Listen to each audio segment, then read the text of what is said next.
Hi, this is Scott Garibay, and today we're going to talk about Dungeons & Dragons, and we're specifically going to talk about how Liliana, the Planeswalker, became the most important character in all of Dungeons & Dragons lore and in all of Magic the Gathering lore, simultaneously with one book, and that book is Strixhaven, Curriculum of Chaos. All right, so let's dig into this. So first of all, appreciate your patience, but I'm an evangelical Christian, so a lot of material taking space in my brain is the Holy Bible, and I feel okay discussing this because I'm not the only. So you're not a Christian. I get that, right? Nine chances out of 10, if you're listening to this channel, you're not a Christian. Totally get that, right? But lots of people talk about the Bible who aren't Christian. It's a major topic, and lots of non-Christians celebrate Christmas, and so generally most people. So to me, the Holy Bible is a sacred text. To you, it's still an incredibly important historical document, right? And it pulls together some pretty amazing threads about humanity. So I'm going to talk about Liliana from the context of Paul, okay, from the Bible. All right. So, and the reason why is he's the best person to explain the role that Liliana now serves in the Magic the Gathering and Dungeons & Dragons multiverse. Okay, let's go. All right. So Paul is incredibly important to Christianity, and the reason why is he was both. So he wrote a large amount of the New Testament, okay? They're called the epistles, right? And epistles just means a letter, right? And he wrote all these letters to all these Christian churches. And Paul is incredibly important in Christian theology. And I mean super important. It's arguable the only person who ever lived on this planet who had more to say about Christianity is Jesus himself. Right, and he was fully human, but he was also God. So this is the only. Let's put it this way: Paul is the only person who had a human father.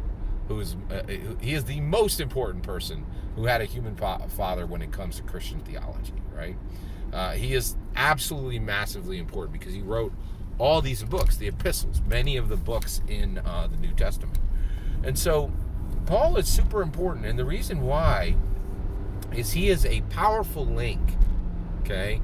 He links the narrative, right?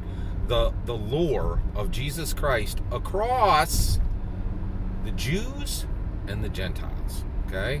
So I'm a Gentile. I don't have any Jewish blood, and I'm Basque and Native American of the Mattaponi tribe, and so basically, that makes me a Gentile, right? So Gentile generally means non-Jew. Back in Paul's time, it generally meant Greek. You were they would say Greek, right? You were Greek, right? Also, the Romans were also generally non-Jews as well. We'll talk about this as we get into Paul. So Paul was extremely important, and the reason why was Paul was born a Jew, but he was a Roman citizen. Okay, he was from both worlds and had full validity, full power, full maneuverability, full validation in both worlds. He was fully a Jew and he was fully a Roman, right? Now they get into it in the Bible. So there's this point, Paul, just like Jesus, whenever he roll up, he'd say something profound. Everybody get all upset, right? And so there was this one point where he rolls into a synagogue, and that's a Jewish temple, right? And he starts going off saying, hey, the Messiah has come. Y'all need to recognize Jesus here, right? Now Jews today, there are some Messianic Jews, but generally Jews don't believe in Jesus, right? So they got upset and they took him out, right? And they explained to the Romans. So the Jews were under Roman rulership, okay?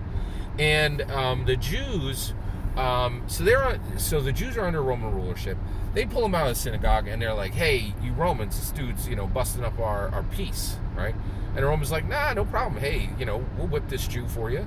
And so they did. The Romans went to whipping a Jew, right? And Paul went, "Hey, slow your roll. I'm not a Jew. I'm not under your, you guys rule the Jews, right? But you can't just whip a Roman citizen. Right? And I am a Roman citizen. I'm a Jew and a Roman citizen, right? So Paul, he is this huge linchpin, right? And he's really important because that was the entire point of Jesus, right?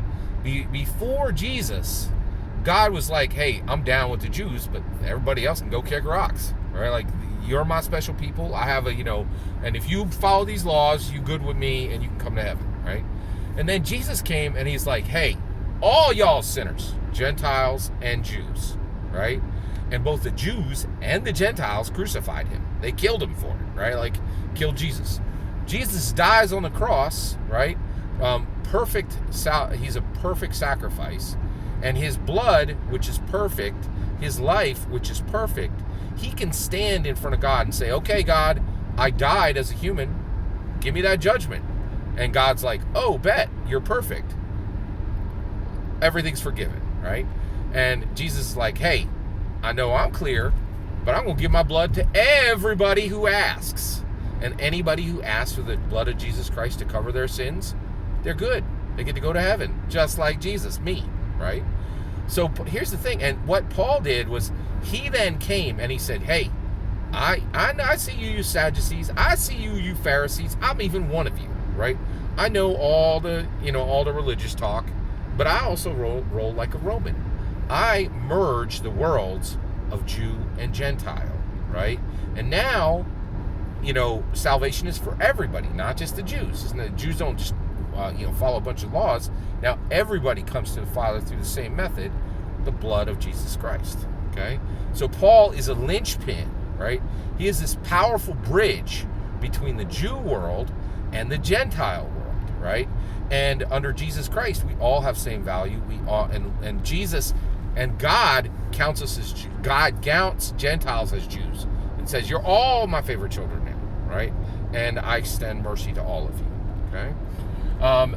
So Paul is outrageously important in Christian theology and in historical theology, right?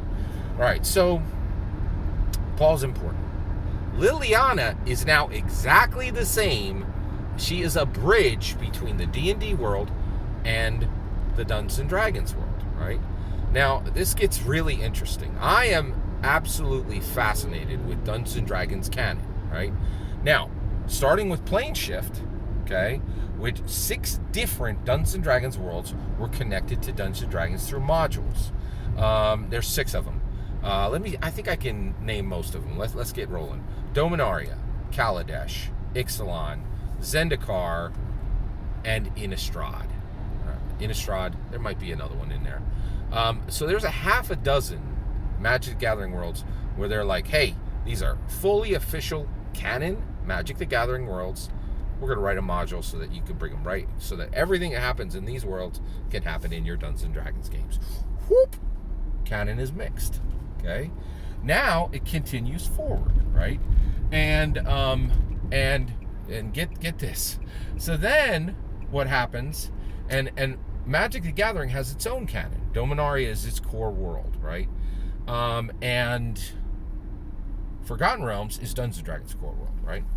So then after those plane shifts, then we get 2 books. We get Ravnica and Theros as official D&D canon hardbacks, right? So now Magic the Gathering worlds that are canon official worlds are put directly into Dungeons and Dragons. And they're saying, hey, like Ravnica's like, we got a whole bunch of gates.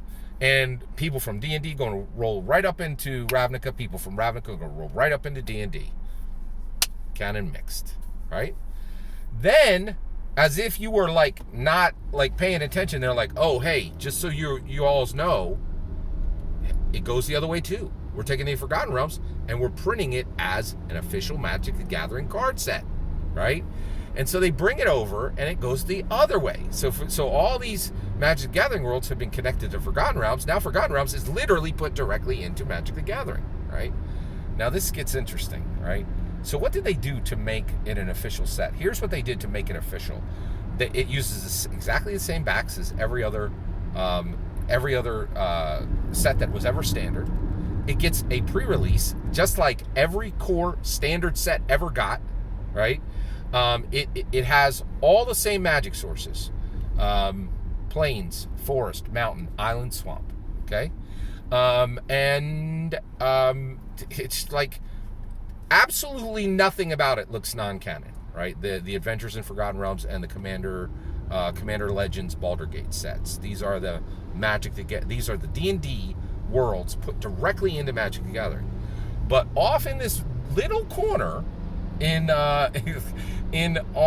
Magic the Gathering website, they go, oh hey, wait, we forgot to tell you, this isn't canon. Adventures in Forgotten Realms is not canon to Magic the Gathering.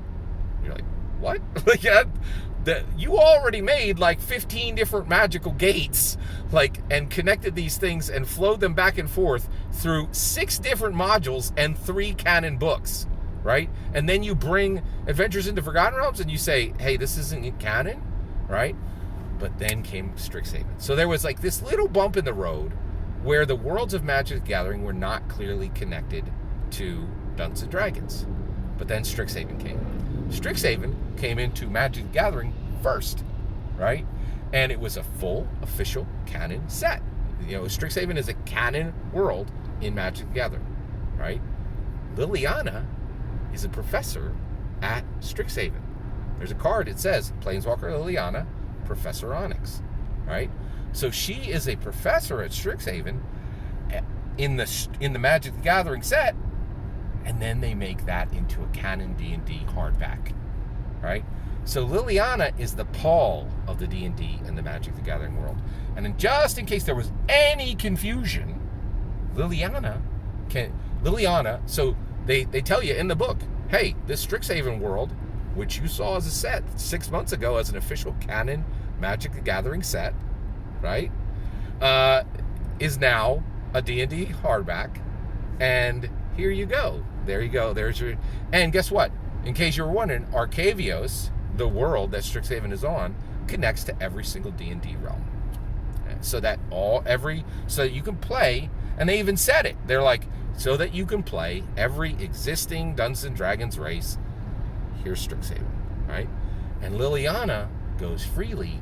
She's been from the gate, right? She was way back from the beginning. Like, she was one of the first Planeswalkers, right? And, and then at that point, and so she can freely go to any Magic the Gathering world, right? And then in addition to that, she is a professor at Strixhaven, which means she can access every single Dungeons & Dragons world. So she is proof that a powerful Planeswalker can freely traverse through all the Magic the Gathering worlds and go straight to any of the D&D worlds, right? So there was like this tiny little bump in the road where they're like, Adventures in Forgotten Realms is not a canon set in Magic the Gathering. I have no idea why they would have stated that. It seems ridiculous, right? Because they had been building this bridge between these two worlds. They were making it clear that the Magic the Gathering multiverse and the D&D multiverse were the same, right? There's also some material in Fizzbands that is saying that Dungeons and Dragons canon is even broader than that, right? Like, that is absolutely stunning. Like what they say is canon from Fizzband, right? So basically, Liliana is to D&D and Magic the Gathering as Paul is to the Jews and the Romans, right?